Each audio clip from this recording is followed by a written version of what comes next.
Hello everyone, welcome back to your own channel. आज हम करने जा रहे हैं आपकी वर्कशीट नंबर 35 विषय विज्ञान कक्षा 10। हमारी डेट 29 सितंबर के लिए। तो चलिए शुरू करते हैं। आज की वर्कशीट में हमारा जो पार्ट है मानव नेत्र और रंगीन संसार, उसी के अंदर कुछ इंपॉर्टेंट टॉपिक करने जा रहे हैं जो आपके एग्जाम में ज़रूर आते हैं। ठीक है, तो आज की वर्कशीट बहुत इंपॉर्टेंट है। जो 4 क्वेश्चन आपको दिए गए हैं उन 4 में से ज़रूर एक ना एक क्वेश्चन आपको देखने को मिलेगा 3 या 5 मार्क्स में। ठीक है, चलो स्टार्ट करते हैं। जो आज की वर्कशीट है वो हम उसमें 2-3 कंसेप्ट पहले पढ़ते हैं। पहला कंसेप्ट है पूर्ण आंतरिक परावर्तन क्या होता है। देखो, जब एक प्रकाश सघन माध्यम से विरल माध्यम में जाता है, सघन और विरल माध्यम क्या हो गया, देखो जिसकी डेंसिटी, जिसकी सघनता कम है, ठीक है, वो क्या हो जाएगा, विरल माध्यम, और जिसकी सघनता ज़्यादा है वो सघन माध्यम हो जाएगा। ठीक है, मतलब डेंसिटी, मान लीजिए पानी है, हवा हल्की होती है, पानी क्या होता है, उसकी डेंसिटी ज़्यादा होती है ना। तो क्या हो जाएगी, जो हवा हो गई वो विरल माध्यम हो गया और जो पानी हो गया वो सघन माध्यम हो गया। ठीक है, तो जब भी कोई प्रकाश एक सघन माध्यम से विरल माध्यम में जाता है और आपतन कोण क्रांतिक कोण से अधिक होता है। आपतन कोण आपको पता है, जो भी लाइट की जो आपकी रे पड़ी है, ठीक है, मतलब जो प्रकाश की किरण पड़ी है जिस कोण पे, वो आपतन कोण हो गया। और क्रांतिक कोण से अधिक होती है। क्रांतिक कोण क्या होता है, देखो क्रांतिक कोण होता है आपतक कोण के रूप में परिभाषित किया जाता है इसको, मतलब जिसके लिए अपवर्तन कोण 90 डिग्री होता है। ठीक है, वो क्या हो जाएगा, क्रांतिक कोण। अपवर्तन कोण 90 डिग्री होता है जिसके लिए वो क्रांतिक कोण होगा।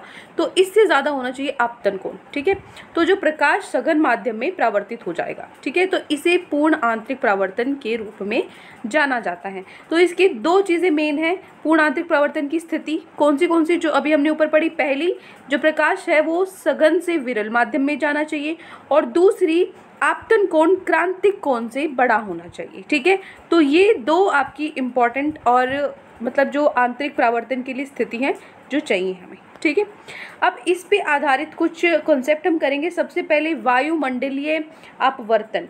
वायुमंडलीय अपवर्तन के कारण क्या क्या होता है, एक तो जो सितारे हमें टिमटिमाते दिखते हैं वो भी इसी के कारण होता है, और एक जो अग्रिम सूर्य का प्रकाश और विलंबित सूर्यास्त होता है वो भी इसी के कारण होता है। क्या होता है ये, अभी हम पढ़ते हैं इनको ध्यान से। सितारों का टिमटिमाना, जो सितारे हैं, तारे हैं, जो स्टार्स है, वो हमें चमकते दिखाई देते हैं। क्यों चमकते दिखाई देते हैं, क्या रीज़न है उसका, क्या कारण है।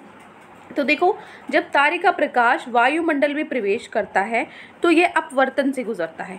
इसके कारण प्रकाश के अभिलंब की ओर झुकते ही अपवर्तनांक बदल जाता है। ठीक है, रिफ्रैक्टिव इंडेक्स अपवर्तनांक बदल जाता है। मतलब क्या होगा, अगर आपकी सरल से, ठीक है, मतलब जो आपका सघन है, सघन से विरल माध्यम में आएगा तो ये तो बदलेगा, अपवर्तनांक तो बदलेगा ही।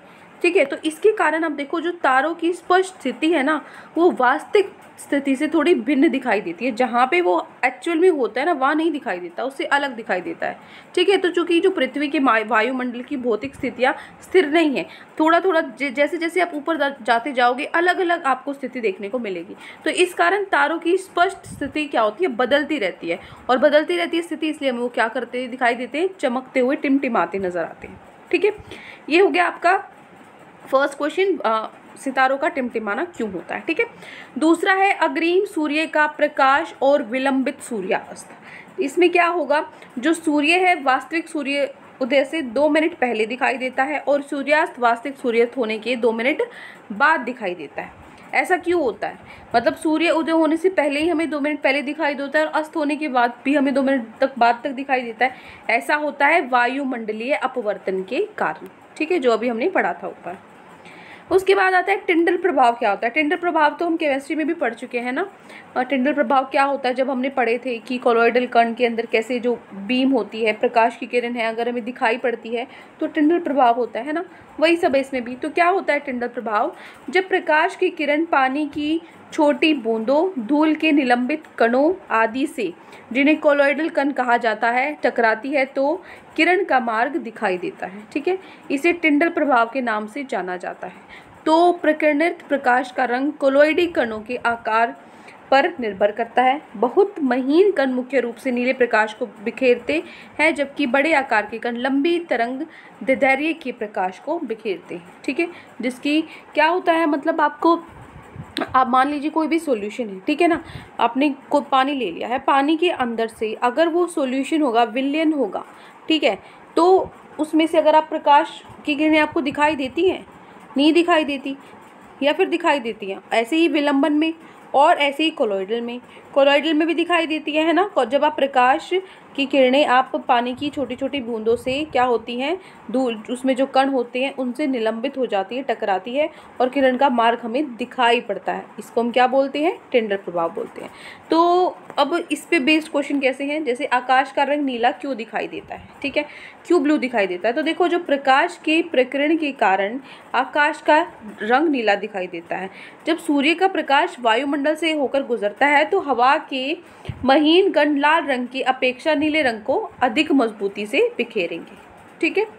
लाल रंग ज़्यादा मतलब हमें विजिबल होता है, ज़्यादा दिखाई देता है एज कम्पेयर टू ब्लू, नीले रंग से, ठीक है। लास्ट है, सूर्योदय और सूर्यास्त के समय आकाश लाल रंग का क्यों दिखाई देता है। तो देखो, जो सूर्य उदय और सूर्यास्त के दौरान क्षितिज के पास सूर्य से प्रकाश हमारी आंखों तक पहुंचने में हवा की मोटी परतें होती हैं बीच में, और पृथ्वी के वायुमंडल में बड़ी दूरी से होकर गुजरता है। अब बहुत डिस्टेंस भी होता है, दूर भी होता है। तो सूर्य के ऊपर से प्रकाश अपेक्षाकृत कम दूरी की यात्रा करेगा। अगर सीधा सीधा ऊपर होगा तो ये डिस्टेंस कम होगा, ठीक है ना, लेकिन हॉरिजन होगा तो ज़्यादा होगा आपका, ठीक है।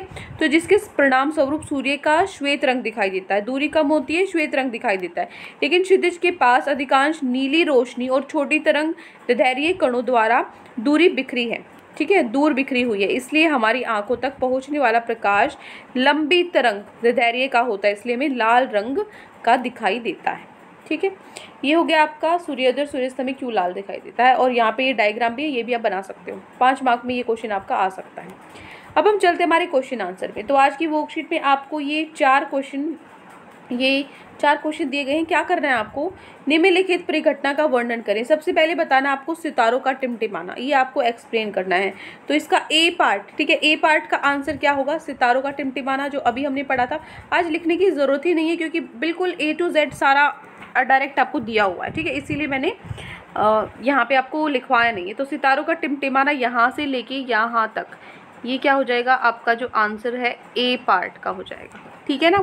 सितारे क्यों टिमटिमाते हैं उसका ये पार्ट हो जाएगा, ठीक है। जब तारों का प्रकाश वायुमंडल में प्रवेश करता है तो यह अपवर्तन से गुजरता है। इसके कारण प्रकाश के अभिलंब की ओर झुकते ही अपूर्णांक बदल जाता है। तारों की स्पष्ट स्थिति वास्तविक स्थिति से थोड़ी भिन्न दिखाई देती है। चूँकि पृथ्वी के वायुमंडल की भौतिक स्थितियाँ स्थिर नहीं है, तारों की स्पष्ट स्थिति बदलती रहती है, इसलिए ये टिमटिमाते नजर आते हैं।